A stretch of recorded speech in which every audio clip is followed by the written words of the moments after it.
This video is a part 8 of a series I'm making about my last trip to Asia. If you want to see the previous part, click in the link in the description down below.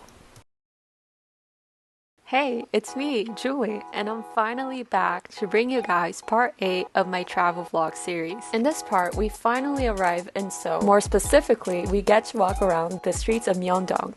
So I hope you enjoy! Just before we start, I want to point out that this was filmed in 2019, but I'm just now editing. Okay, bye! So we left our hotel room very early in the morning at around 7 a.m. Bye, hotel. Thank you so much. Because we were planning on going to the airport via train. And the Japanese train systems are incredibly efficient, so we could not afford to be late. So these were our tickets. I wish we could have kept them for my travel journal, but unfortunately to get through the exit turnstile once we arrived at the airport station, we had to turn in our tickets. Funny story, I lost my ticket so I couldn't leave. I'm still in Japan after 5 years. Ah! Kidding, of course they let me through. Anyways, enjoy the view.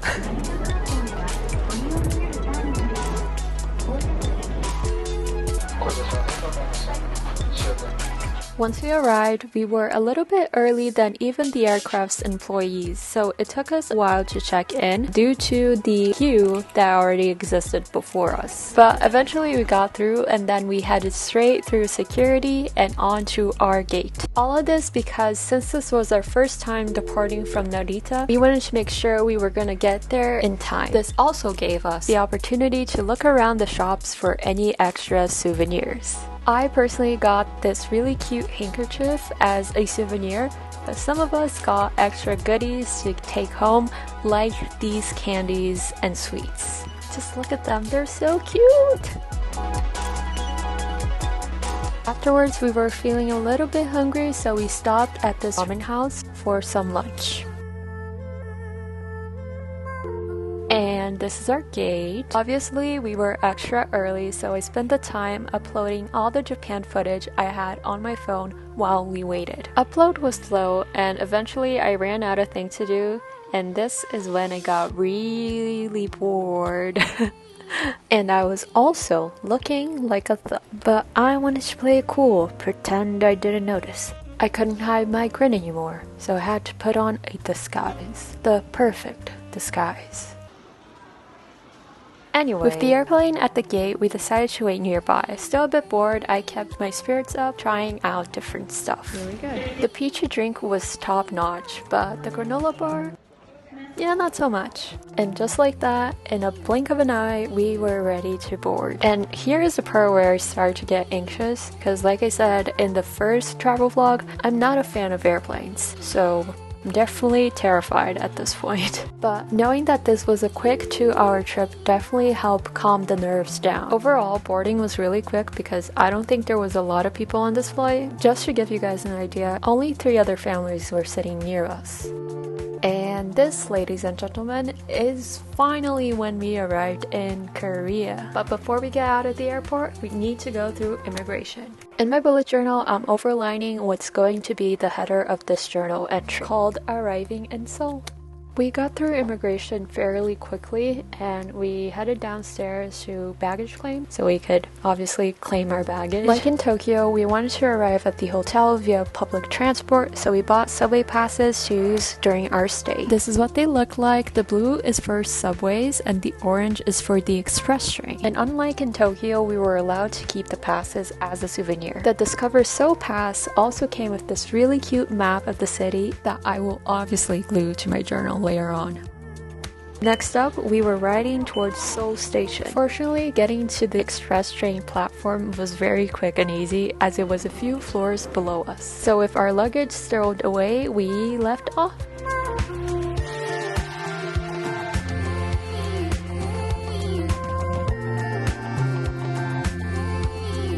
Back in my bullet journal, I'm just adding the passes in the Discover Seoul envelope, along with a diagram that I got from a hotel magazine showing the stations the express train passes through. Also wrote a description detailing each element. And here's when we arrived in Seoul Station, and this place is massive, so naturally we had to do a lot of walking just to get to the subway platform. This place is such a maze that eventually we did get lost. But hey, look at this really cool conveyor belt set up in the station so you don't have to step downstairs holding luggages. Anyways, back in my bullet journal, I decided to include the SEOUL subway map in the same spread as the express train and the Discover SEOUL passes. I want to also quickly mention, if you're carrying big luggages, maybe don't take the express train because SEOUL station is very busy. It may not look like it, and it is cheaper, but it's a lot of effort carrying them around. Out of the woods, and this was our first look into Seoul. At this point, we decided to take a taxi the other half of the way because we were so lost, hungry, and tired. And this is it. We finally arrived at our hotel, just in time for us to check in into our suites. Meanwhile, back in my bullet journal, I'm starting a new spread dedicated to be a hotel review. Started off by naming the hotel and giving it a rating. Next were the positive points of the hotel, like the location. Being close to the subway and the shopping hub is definitely a plus. We also got free stuff in the form of face masks and water. This room compared to the room we had in Japan was a little bit smaller than what we expected, but the size of the bathrooms greatly compensated for that fact. So it was definitely a plus in my book. As for the downside of our hotel, our room had some problems like the side light not working properly. Our room also had a weird smell. Now looking back, I regret giving it a 4-star rating. After we were done settling in, we decided to walk around the hotel to see what was up. It was also at this time that we decided to grab dinner at a convenience store right next to where we were staying at. Having a conveniently right next to the hotel you're staying at is definitely a plus. So I added that into my journal. And remember that map that came with the Discover SEOUL pass? I added it in with my hotel review just as a reference of where our hotel was in Seoul. Finally, I'm adding some finishing touches with this double colored washi tape so everything looks more put together. Adding a description so I know what this thing is. And finally, I posed the question if I would stay in this hotel again. And we're done!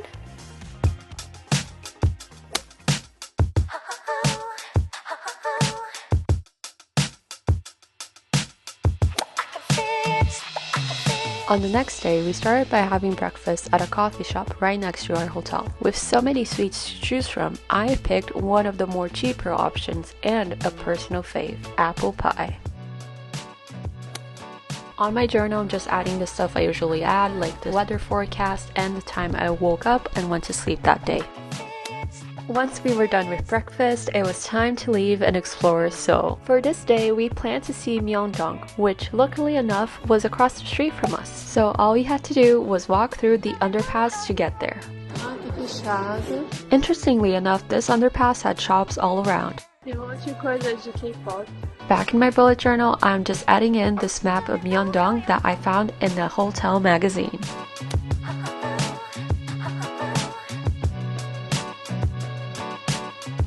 And this was it when we finally arrived at Myeong-Dong. And if you're not familiar with this place, it's a shopping area with a mix of regional and international brands. Back in my bullet journal, I'm just adding in that we were walking in the streets of Myeong-Dong.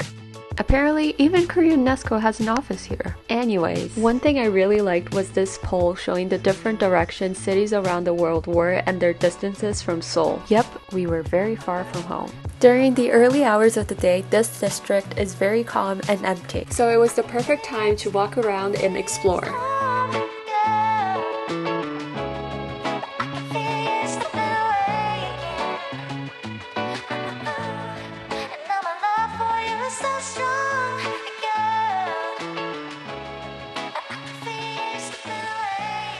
In my journal, I'm just adding in that we were window shopping. At some point, we stopped by this market, and this place had everything from drinks to food to makeup, and also these giant statues that I had to take a picture with all of them because they were so darn cute. Look at us. Look at us. Hey, look at us. Look at us. Huh? Who would have thought? Not me. Another thing I found interesting about Seoul is that every store had a mirror in them. You'll see what I'm talking about in just a little bit. I was starting to get hungry, so I bought a strawberry Pocky as a snack. At this point in my life, I only had the chocolate version, not the strawberry, so this was the first time for me.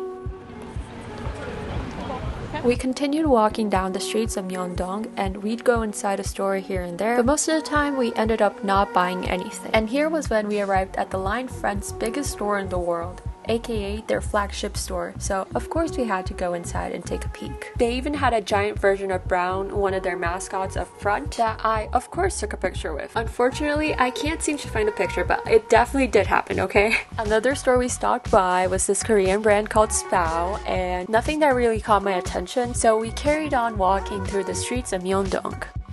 And remember how I talked about mirrors earlier? Well, I think now you can start to notice just the amount of times I recorded myself in front of one. I was not joking when I said there were mirrors everywhere. Like, they even had one out in the street. Love. Somewhere else we stopped by was Olive Young, which I heard was the equivalent of an Ulta in Korea. Really cool place, but I ended up not buying anything. At this point, vendors were putting out food and the streets were starting to look more lively. Something interesting to point out was that salesmen would often stand outside offering free face masks, but if you didn't buy anything from them, they would snatch the mask away. Anyhow, here we were entering Nature Republic, and this is where I finally bought something other than food. What I got was this body lotion that smells like clean cotton sheets. Next, we entered Artbox. And if you're not familiar with this place, this is a store focused on character goods, stationery, homeware, and skincare. I'm guessing this is their flagship store because this place was huge. It had 3 stories and they had cute characters that you could take pictures with. One thing that I definitely bought were these stickers with Korean staples. And yes, I do plan on using them on future journal spreads. Again, what I really liked about the store was that they had so many different photo ops to choose from, and of course I took pictures with all of them. Like, it would be dumb not to do it. This last one I don't think was a photo op, but now it is. At this point, we were really starting to get hungry, so we decided to make our way back to the hotel so we could leave all our purchases there and grab something for lunch.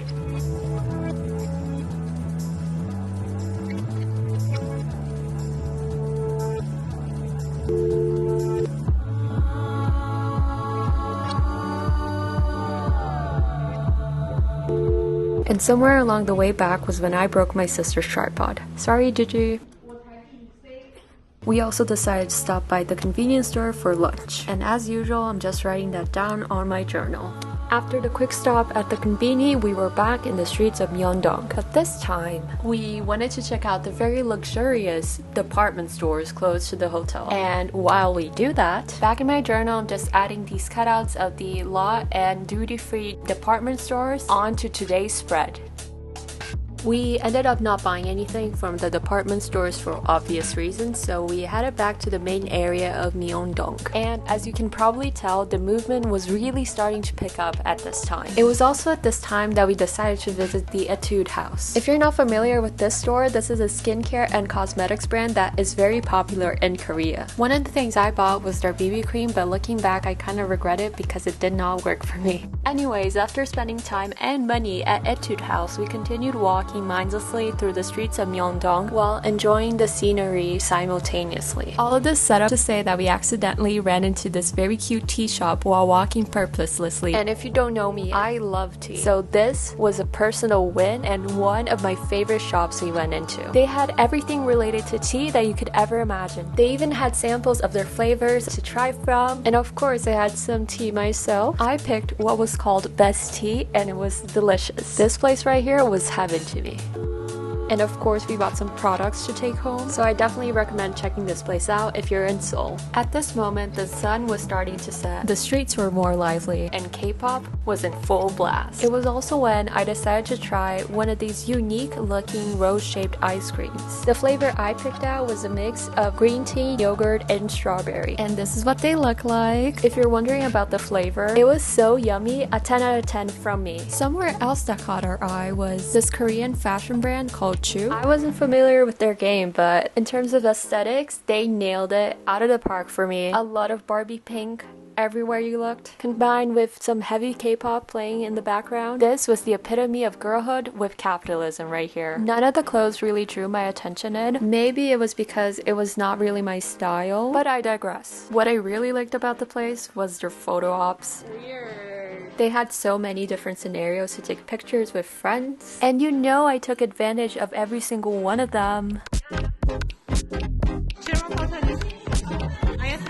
Looking back, maybe this was a playground for kids, not me. but I definitely had my fun in there. Obviously, I didn't buy anything from this place, so we went back to walking through the streets of Myeong-Dong until we arrived at this huge Lush store. Of course, I had to check it out. Back in my journal, I'm writing down that we actually did some shopping at Lush, and this is what I bought. I bought the Ultra Blend, which is the face cleanser, and I actually did enjoy this as a makeup remover. Next, I got the Magna Minty face mask. This was also one of my faves, and it smelled so good. Look at it. So green and minty. The next thing I bought was Ocean Salt, which is a face scrub, but this one I didn't really like. The coloring is great, look at it, but it felt kind of harsh on my skin. Now this is Angels on Bare Skin, and it's a face and body cleanser. It smells lavendery, and I wasn't expecting to buy it and like it. Last thing I got was Dark Angels, which is a face and body cleanser. This was a flop for me because it left like a dark residue on the skin, so yeah, not really great. The Lush employees were so nice. They even gave us free samples to try on. These were soap bars that I used until its very last drop. Since I don't have a Lush where I live, I feel like this was a good excuse to splurge on all of these things. So yeah, I had valid reasons. And look how happy the kid is with all their new products. Shout out to Ginger who helped me at Lush. Shout out to his family. Next, we were feeling hungry, so we stopped by this restaurant called Hong Kong Bajung 04 Plus. And once we got there, thankfully they were open. We were just not used to restaurants in the second floor of an alleyway. And oh my god, you guys, this food was delicious. Like, just looking at it right now is giving me major hunger. But seriously, this was so good. Maybe I am hungry. Anyways, and here I'm just writing down the places we had meals that day. Once we were done with dinner, we were finally making our way back to the hotel. And as you can probably tell, the streets were very full at this point in time. Everything looked so different during the nighttime that we even got a little bit lost. But eventually we noticed we were going the wrong way, so we went back. On the flip side, it was a great excuse to just observe the nightlife. Oh yeah, and I think I heard a ghost at this point calling my name.